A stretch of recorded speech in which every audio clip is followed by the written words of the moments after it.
Halo sobat, jumpa lagi melanjutkan kisah Keris Nogososro dan Sapu Inten karya Esa Mintarja. Kali ini dalam episode Aryo Saloko bertemu ibunya. Selamat menikmati. Salam budaya.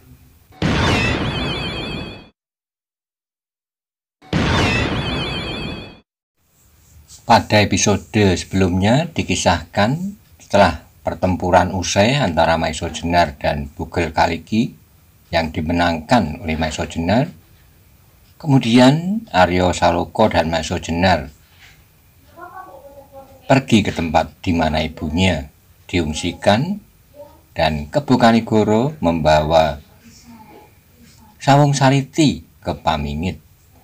Bagaimana kisah selanjutnya? Simak bersama-sama. Monggo kula aturi subscribe, like, komen, soho share, matur nuwun.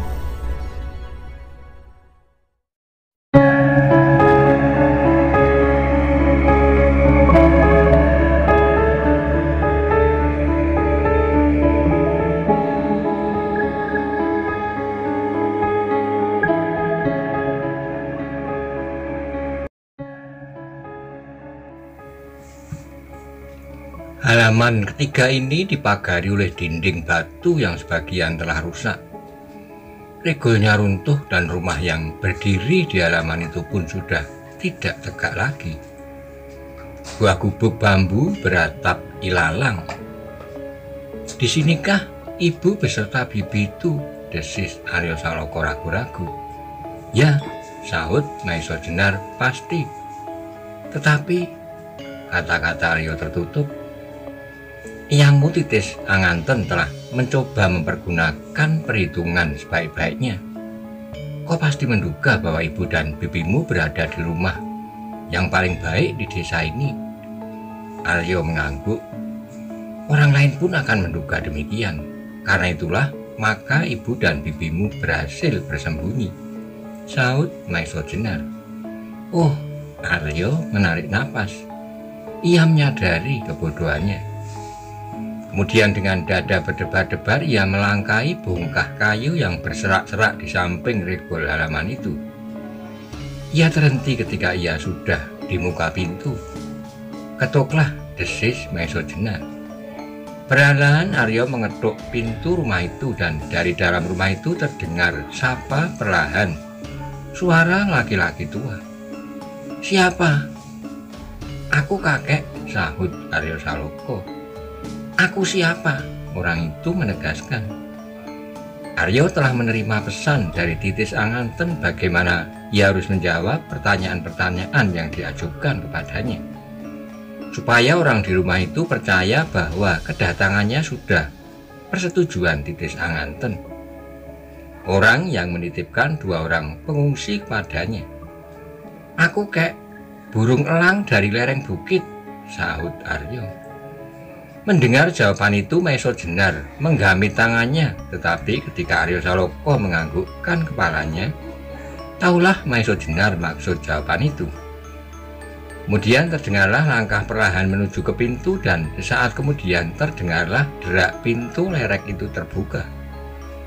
Seorang laki tua berdiri terbongkok-bongkok di muka pintu sambil berusaha mengamati tamunya.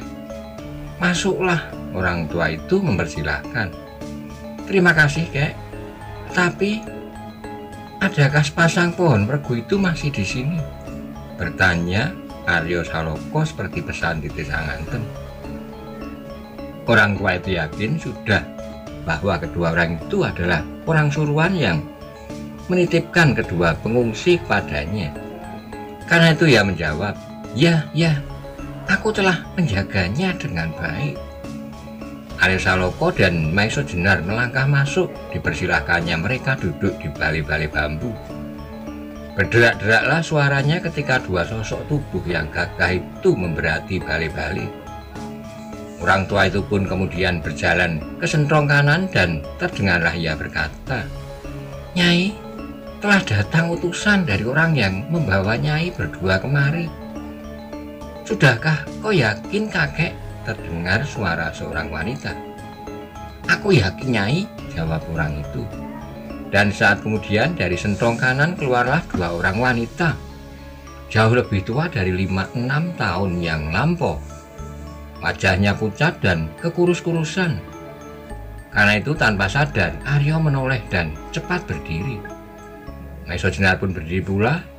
Ia melihat betapa muridnya menjadi gemetar. "Siapakah kau?" bertanya salah seorang daripadanya. Mulut Aryo terbungkam, ibunya itu ternyata sudah tidak mengenalinya.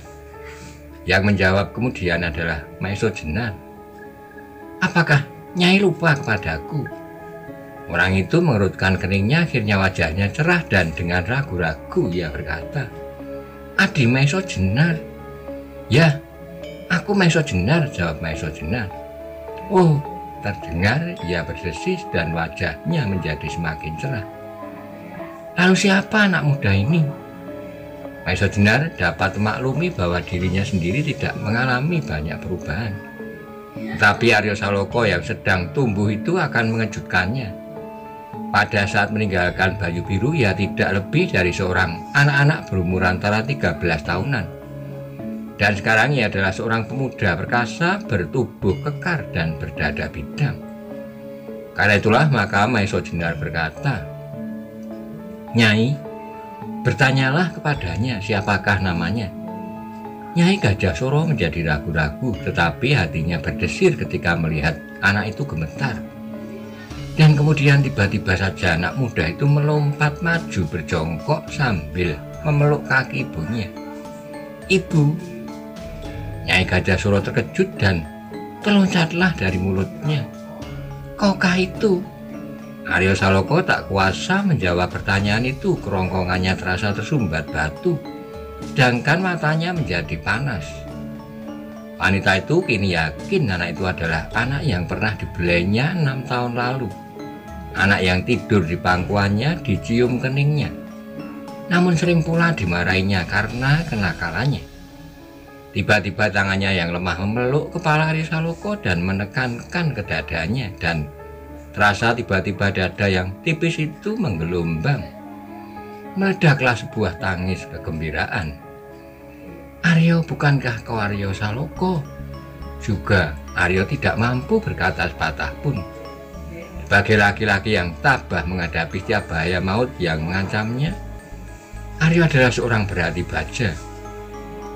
Namun kali ini ia tidak kuasa menahan diri. Meneteslah sebutir air mata. Nyai Gajah Suro benar-benar menangis. Ia tidak tahu apakah yang bergejolak di dalam dadanya. Anak ini pada saat terakhir sebelum berpisah dengannya juga pernah dipeluknya seperti ini, menekankan kepala anak ini ke dadanya. Kini anak itu tidak berdiri pada telapak kakinya, tetapi pada kedua lututnya. Namun Nyai Gajah Suro tak sempat memperhatikannya. Dipeluknya anak itu seperti 6 tahun lampau. Diciumnya keningnya dan dibasahi daya anak itu dengan air mata. Nyai Lembu Suro pun terharu melihat pertemuan itu. Tanpa disadarinya dari matanya juga mengalir air mata. Ia tidak tahu apa yang terjadi antara anaknya dengan anak itu, antara suaminya dengan kakaknya Gajah Suro. Karena kasihnya kepada Aryo Saloka sebagai kemenakan satu-satunya tidak berkurang. Dengan demikian ia pun terharu melihat pertemuan itu setelah anak itu hilang selama 6 tahun dari sisi ibunya. Maiso Jenar hanya dapat menundukkan wajahnya. Ia gembira, segembira Aryo Saloka sendiri. Ia akan dapat menyerahkan anak itu nanti kepada ayah bundanya tanpa mengecewakan mereka. Maiso Jenar telah tidak menyia-nyiakan kepercayaan Gajah Suro kepadanya, meskipun ia harus mengucapkan beribu-ribu terima kasih kepada Kebo Kanigoro pula. Tiba-tiba terdengarlah suara Nyai Gajah Suro terputus-putus karena isaknya. "Kemana kau selama ini, Aryo? Ayahmu tak kunjung kembali dan kau meninggalkan aku seorang diri dalam sepi dan duka." Aryo ingin menjawab, ingin bercerita bahwa ia sama sekali tidak bermaksud meninggalkan ibunya. Ia ingin mengatakan bahwa selama ini wajah ibunya tak sekejap pun terhapus dari angan-angannya. tetapi yang menyumbat kerongkongannya serasa menjadi semakin besar. Karena itu ia hanya dapat menelan ludahnya beberapa kali. Dan kemudian ibunya menarik anak itu berdiri. Ketika Aryo berdiri, terkejutlah Nyai Gajah Suro, katanya, "Oh, kau sudah besar. Kau benar-benar menjadi bayangan ayahmu, seperti belahannya dalam cermin." Maesa Jenar berdesir mendengar kata-kata itu. Meskipun suaminya telah pergi selama 6 tahun, namun setiap ungkapan katanya menyatakan bahwa kesetiaannya tidak berkurang. Dan dalam suasana yang demikian itulah Maesa Jenar teringat akan dirinya. Apabila kelak ada sesuatu dengan dirinya, apakah seseorang yang akan menantinya atau mencemaskannya? Dan tiba-tiba pula teringatlah ia kepada Roro Wilis, seorang gadis yang setia menanti. Meskipun umurnya selalu menghantuinya, hari demi hari. Tiba-tiba Maesa Jenar tersenyum, ia menjadi malu pada dirinya sendiri. Dengan sudut matanya disambarnya setiap wajah yang ada di ruangan itu.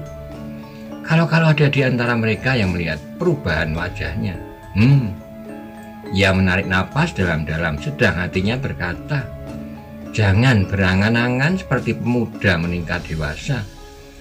Nyai Gajah Suro dan Nyai Lembu Suro pun segera berkemas-kemas pula. Mereka ingin segera kembali ke Pamingit. Meskipun Aryo belum mengatakan tentang kehadiran ayahnya dan tentang keadaan adik sepupunya. Ketika mereka sudah selesai berkemas, maka kedua perempuan itu segera minta diri kepada penghuni rumah yang sudah lanjut usia, sambil mengucapkan diperbanyak terima kasih atas perlindungan yang diberikan. Sahut kakek tua itu, "Sudah menjadi kewajiban setiap warga untuk melindungi Nyai Ageng berdua. Sedang yang aku lakukan sekedar menerima Nyai berdua dan memberikan sekedar tempat untuk beristirahat." "Aku tidak akan melupakan kau, Kek," sahut Aryo Saloko. "Suatu saat aku pasti akan menengok rumah ini." "Terima kasih, Ger, terima kasih," jawab orang itu. Maka saat kemudian berjalanlah mereka berempat menuju Pamingit. Di dalam dada mereka masing-masing bergetarlah angan-angan menyongsong hari yang akan datang. Nyai Ageng Gajah Suro menjadi gembira karena kini ia berjalan dengan anaknya yang hilang dan kembali kepadanya sebagai pemuda yang perkasa. Aryo Saloko mandang langit yang cerah secerah hatinya. Sedang Maesa Jenar menundukkan kepalanya menghitung masa lampaunya. Tetapi kini sebagian besar pekerjaannya telah selesai. Ia tinggal menghadapkan Aryo Saloko kepada ayah bundanya. Kemudian ia sendiri akan ke Karang Tumoritis menanyakan Panembahan Ismoyo apa yang harus dilakukan atas Kiai Nogososro dan Sabu Inten. Setelah itu datanglah saatnya mengurus dirinya sendiri. Perlahan-lahan langit yang ditaburi bintang itu menjadi semakin terang. Cahaya fajar yang meloncat dari balik bukit telah menjalari seluruh langit, dan bintang-bintang pun semakin redup karenanya. Angin pagi yang lembut mengalir perlahan-lahan seakan ikut berdendang bersama mereka yang sedang berjalan berempat itu, menyanyikan lagu yang gembira menyongsong hari yang cerah. Demikianlah mereka berjalan dalam limpahan cahaya pagi. Perjalanan itu bukanlah perjalanan yang berbahaya. Langit biru, batang-batang jagung yang hijau, air yang jernih sejuk mengalir di parit-parit di tepi jalan. Desa-desa yang menjorok seperti pulau-pulau di lautan hijau. Daun-daun bergoyang ditiup angin pagi yang lembut. Gemerisik di antara kicau burung-burung liar yang riang berloncatan dari dahan ke dahan. Tapi ketika mereka hampir sampai di bawah pohon nyamplung, hati Maesa Jenar dan Aryo Saloko menjadi berdebar-debar. Semalam mereka tidak sempat mengurus mayat Bugel Kaliki. Kalau mayat itu masih di sana, pasti akan mengejutkan Nyai Ageng berdua. Tapi mereka tidak dapat menempuh jalan lain. Mereka harus melampaui jalan di bawah pohon nyamplung itu. "Paman," tiba-tiba Aryo berkata pelan sekali kepada Maesa Jenar, "Bagaimana dengan mayat Bugel Kaliki?" Maesa Jenar mengerutkan keningnya, kemudian katanya, "Lihatlah, dan kalau masih ada singkirkan sementara." Nanti kita selesaikan mayat itu sebaik-baiknya. Aryo mengangguk, kemudian kepada ibunya ia berkata, "Ibu dan Bibi, perkenankanlah aku mendahului. Ada sesuatu yang akan aku lihat lebih dahulu." Nyai Ageng berdua itu menjadi berdebar-debar, maka bertanyalah Nyai Ageng Gajah Soro, "Apakah keadaan di Pamingit masih belum baik, Aryo?" "Tidak, Ibu," jawab Aryo. "Keadaan sudah terlalu baik, tapi parit yang menyilangi jalan sebelah pohon nyamplung yang nampak kemarin terlalu cepat mengalir dan terlalu dalam airnya. Barangkali aku dapat memilih jalan yang lain." Oh, Nyai Ageng Gajah Soro dan Nyai Lembu Soro menarik napas lega. Maka berkatalah Ibu Aryo, "Pergilah." Aryo pun pergi bergegas mendahului. Ia tidak mau ibu serta bibinya menjadi terkejut dan ngeri. Tetapi ketika ia sampai di bawah pohon itu, ia terkejut. Mayat itu sudah tak ditemuinya di sana. Hilang, pikirnya. Yang dilihatnya hanyalah beberapa bekas darah yang mengalir dari lukanya. Luka Sawung Sariti. Dengan dada yang berdebar-debar, ia melihat pakaiannya. Beberapa noda darah masih melekat dan mewarnai bajunya dengan noda-noda merah kehitam-hitaman. Tetapi luka di dadanya tak mengalirkan darah lagi. Ia yakin bahwa ibu dan bibinya telah melihat luka itu. Tetapi mereka berdua tak mengucapkan sepatah pertanyaan pun. "Ah," desisnya, "adalah hal yang lumrah bahwa dalam daerah pertempuran seseorang mengalami luka di tubuhnya." Ketika ia menengok ke belakang, dilihatnya ibunya, bibinya, serta Maiso Jenar sudah berjalan semakin dekat. Cepat-cepat ia berusaha menghapus bekas-bekas darah yang mewarnai tanah di bawah pohon nyamplung itu. Namun sebuah pertanyaan melingkar-lingkar di kepalanya, di manakah mayat Bugel Kaliki? Apakah ia masih belum benar-benar mati dan kemudian bangkit kembali? Tapi Aryo Saloka tidak sempat berpikir terlalu panjang. Ia terpaksa berpura-pura berjalan ke parit yang menyilang jalan di sebelah pohon nyamplung.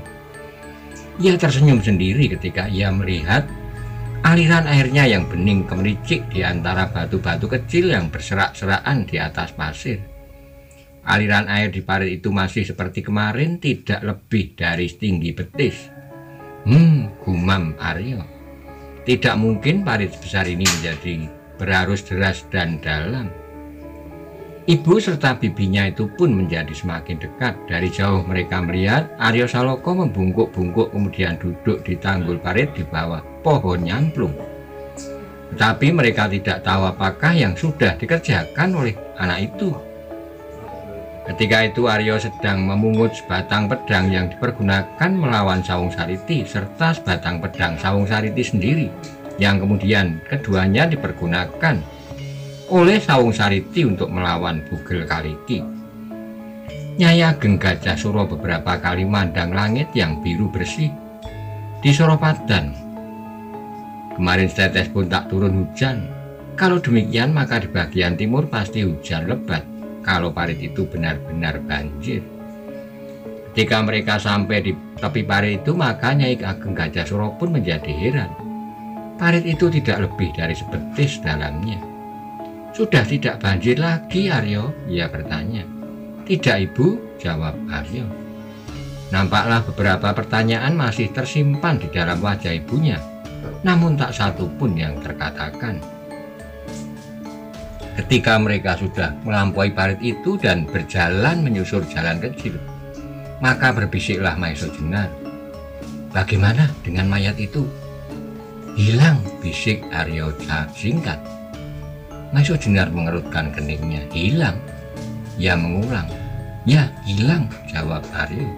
"Aneh," desis Maiso Jenar sambil menarik napas. Pada saat ia melihat Bugel Kaliki terbaring di tanah, ia sudah yakin bahwa orang itu telah terbunuh. Tapi Maiso Jenar pun tidak berkata-kata lagi, meskipun nampak juga ia sedang berpikir. Di perjalanan itu tidak banyak yang sempat mereka pertanyakan. Mereka sibuk dengan angan-angan di kepala masing-masing. Sedang matahari merayapi bola langit dengan tekunnya, semakin lama semakin tinggi. Cahaya yang cerah memancar dan terbanting di atas batu-batu padas yang kemerah-merahan. Aryo mengangkat wajahnya ketika tiba-tiba ia mendengar bunyi garengpung. Teringatlah ia pada masa kanak-kanaknya. Sehari-harian ia mengejar binatang-binatang semacam itu. Apabila didapatnya, disimpannya di dalam ketupat janur yang masih kosong. Kita sudah memasuki ujung musim kemarau, desisnya. Suara garengpung itu, tanya gurunya. Ya, jawab Aryo. Kembali mereka berdiam diri dan mereka menjadi berdebar-debar ketika mereka melihat di kejauhan, di sela-sela batang-batang jagung yang telah rusak, desa yang mereka tuju. Jantung daerah perdikan Pamingit. Tiba-tiba langkah mereka menjadi semakin cepat tanpa mereka sengaja. Mereka ingin segera sampai untuk melihat apa yang telah terjadi dan ingin segera bertemu dengan orang-orang yang mereka kasihi, sanak keluarga dan tetangga-tetangga yang baik hati. Ketika mereka menginjakkan kaki mereka di pusat pemerintahan Pamingit itu, Nyai Ageng Gajah Soro dan Nyai Ageng Lembu Soro menjadi terkejut. Beberapa buah rumah hancur terbakar dan beberapa lagi menjadi porak-poranda. Beginikah Pamingit sekarang? Keluh Nyai Ageng Lembu Soro. Tapi itu hanya bekas-bekas keganasan mereka. Orang-orang dari gerombolan hitam, Bibi, sahut Aryo. Sedang orang-orang itu sendiri kini sudah dibinasakan. Tidakkah mereka akan datang mengganggu lagi? Tanya Nyai Ageng Lembu Soro. Tidak, Bibi, mudah-mudahan tidak. Tuhan akan melindungi kita selama kita berada di atas kebenaran, jawab Aryo. Namun di dalam hatinya ia meneruskan, kebenaran dalam firman-firman Tuhan, bukan kebenaran dalam tafsiran kita masing-masing. Sebab akan berlipat-lipatlah dosa kita kalau kita mengaburkan batas antara kebenaran sejati dengan kebenaran yang sekedar menggantungkan kita sendiri. Beberapa orang Pamingit yang melihat kedatangan mereka menjadi saling berbisik. Itulah Nyai Ageng Lembu Soro telah kembali. Dan jawaban yang lain, syukurlah kalau Nyai Ageng selamat. Tak ada kabar beritanya selama ini. Kemana Nyai Ageng pergi? Dan beberapa orang kemudian menemuinya di perjalanan itu sambil membungkuk-bungkuk mengucapkan selamat. Nyai Ageng Lembu Soro menyambut salam itu dengan senyum yang tulus. Senyum yang memancarkan kegembiraan hatinya serta pertanyaan syukur bahwa ia masih sempat bertemu dengan mereka. Ketika mereka menginjak halaman rumah Nyai Ageng Lembu Soro, di hadapan alun-alun yang tak begitu luas, sekali lagi hati mereka melonjak. Nyai Ageng Lembu Soro bahkan menjadi terpaku di regol halaman. Rumah itu telah hancur menjadi abu. Tinggal beberapa bagiannya yang masih tersisa dan roboh berserak-serakan. Dengan menekankan tangan di dadanya, terdengarlah ia bergumam. Ya ampun, malapetaka telah menimpa Pamingit. Dan di dalam hatinya Nyai Ageng Lembu Soro itu berkata, aku telah mencoba mencegah Ki Ageng supaya tidak terlalu manjakan nafsu. Namun agaknya tak dihiraukannya. Sekarang hukuman Tuhan telah menimpa keluarga Pamingit. Ia menjadi terkejut ketika Aryo berkata, Bibi, Eyang dan beberapa orang lain berada di banjar desa sebelah. Marilah kita pergi ke sana. Bibinya tidak menyaut, namun tampak dari matanya sebutir air mata yang menetes. Maka pergilah mereka bersama-sama ke banjar desa yang ditempati untuk sementara waktu oleh para pemimpin Pamingit. Ketika mereka sampai di banjar itu, ternyata beberapa orang telah berada pula di sana. Di antara mereka, Aryo melihat pula ayahnya, Gajah Soro. Kedatangan mereka itu ternyata telah menarik perhatian. Semua orang mengangkat wajahnya dan bergumam di dalam hati mereka. Itulah mereka datang. Yang paling terkejut di antara mereka justru Nyai Ageng Gajah Soro. Seperti orang bermimpi ia melihat suaminya, Ki Ageng Gajah Soro, duduk di antara beberapa orang itu. Beberapa kali ia mengedipkan matanya, namun yang ditatapnya itu masih tetap berada di tempatnya. Bahkan tiba-tiba Gajah Soro pun berdiri. Telah sekian lama ia menahan keinginannya untuk mengetahui keselamatan istrinya. Dan sekarang istrinya itu datang. Karena itu maka ia pun segera melangkah ke pintu menyongsong kedatangan istrinya itu. Dadanya Nyai Ageng Gajah Suro benar-benar berguncang. Yang berdiri di muka pintu itu adalah suaminya, bukan dalam mimpi. Baru saja hatinya melonjak-lonjak karena anaknya yang hilang telah kembali kepadanya. Sekarang tiba-tiba suaminya yang pergi lebih dahulu dari anaknya berdiri pula di hadapannya. Meskipun demikian antara percaya dan tidak, Nyai Ageng berdesis, "Aryo, apakah itu benar ayahmu?" "Ya ibu, itulah ayah, Gajah Suro," jawab Aryo perlahan-lahan. Nyai Ageng Gajah Suro tak kuasa lagi menahan perasaannya. Ia pun segera berlari dan bersimpuh di kaki suaminya sambil menangis sejadi-jadinya. Sekali lagi dada Maiso Jenar seperti diguncang. Seorang istri yang setia telah menemukan suaminya kembali di Banyu Biru ketika Gajah Suro itu datang bersamanya dari Gunung Tidar. Maiso Jenar melihat Nyai Ageng Gajah Suro menerima kedatangan suaminya dengan membersihkan kakinya dengan air dingin yang jernih. Pada saat itu ia telah berangan-angan. Alangkah sejuknya penerimaan yang demikian itu di hati suaminya. Sekarang Nyai Ageng Gajah Suro tidak saja membasuh kaki suaminya dengan air yang bening, tetapi ia telah membasuhnya dengan air mata. Ki Ageng Gajah Suro pun menjadi terharu atas pertemuan itu. Untuk berapa kali ia berdiam diri seperti patung dan membiarkan istrinya bersimpuh sambil menangis. Namun kemudian setelah ia tersadar dari pesona itu, diangkatnya istrinya supaya berdiri dan diajaknya ia masuk ke dalam banjar desa itu. Maka kemudian suasana banjar desa itu menjadi gembira dan mengharukan. Meskipun kadang-kadang Nyai Ageng Gajah Suro masih meneteskan air mata, namun air mata yang memancarkan rasa terima kasih kepada Tuhan yang telah mempertemukannya dengan anak dan sekaligus suaminya. Nyai Ageng Lembu Suro pun menjadi bergembira pula. Ia ikut bersyukur bersama kakak iparnya itu. Keluarga yang seakan-akan telah terpecah belah, kini mereka telah berkumpul kembali dalam suatu lingkungan yang bahagia. Namun meskipun demikian hatinya menjadi kurang tentram. Suaminya tidak ada di antara mereka. Bahkan setelah mereka duduk beberapa saat pun, Ki Ageng Lembu Suro tidak juga menampakkan diri.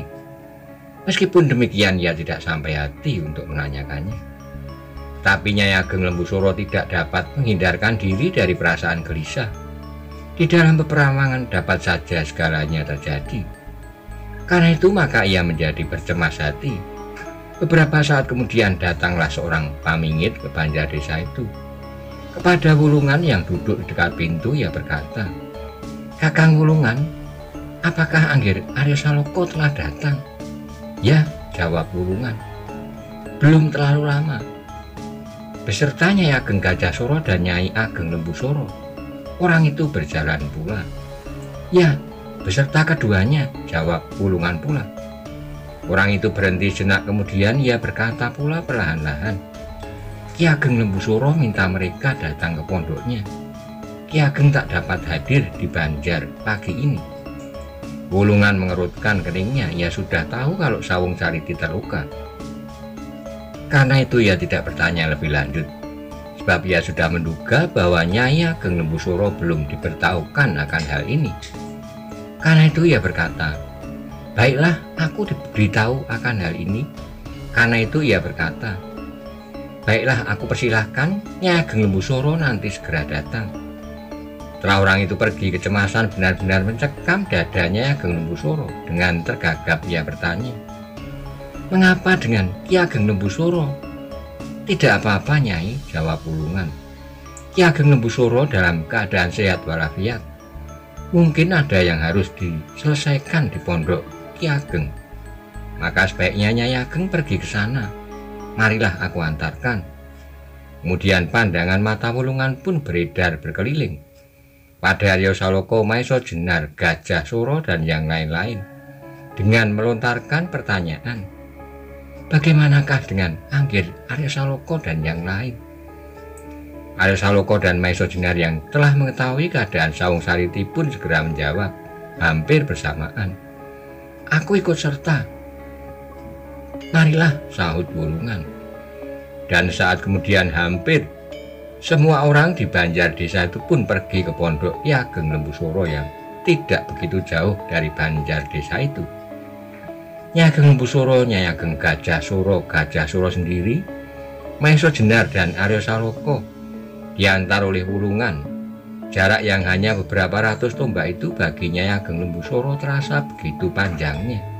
Berbelit-belit lewat jalan-jalan sempit di antara dinding-dinding batu halaman-halaman rumah yang sudah sangat dikenalnya. Rumah si Santo, rumah si Gersik, Dandang, Kadek suaminya, dan rumah-rumah lain yang sering dilewatinya. Dan halaman-halaman rumah itu seakan-akan menjadi bertambah panjang, jauh berlipat-lipat dari yang pernah dilihatnya sebelum terjadi peperangan. Demikiannya Ageng Lembusura sampai di muka pintu, segera ia berlari masuk. Beberapa orang telah berada di ruangan itu, dan ketika tiba-tiba matanya bertemu pandang dengan suaminya, terlontar dari bibirnya ungkapan kelegaan hatinya. "Oh."